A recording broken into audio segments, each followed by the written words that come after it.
Police দেশের আলেমদেরকে অপমান করতে চোরের মতো শাস্তি দিয়ে হাতে পায়ে ডান্ডা বেঁধে দিয়েছিল।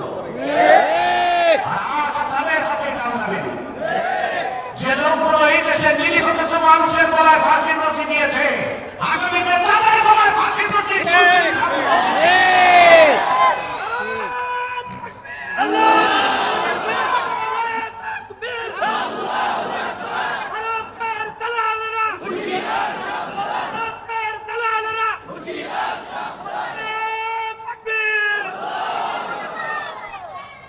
বছর আন্দোলন করছেন, যারা লিখেছেন ঠিক আরো 15 বছর গণতান্ত্রিক পদ্ধতিতে আন্দোলন করলেও ফেসিবাদের নায়িকা খোকাইটাকে সরানো যাইতো।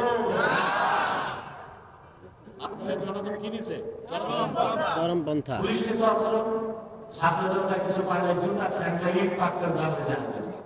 ঠিক দুই দিকে চলছে, দুই দিকে আর এখন প্রিজন ব্যাগে তক্তায় বসে আদালতে যায়, ঠিক হাতে পায়ে ডান্ডা বেরিয়ে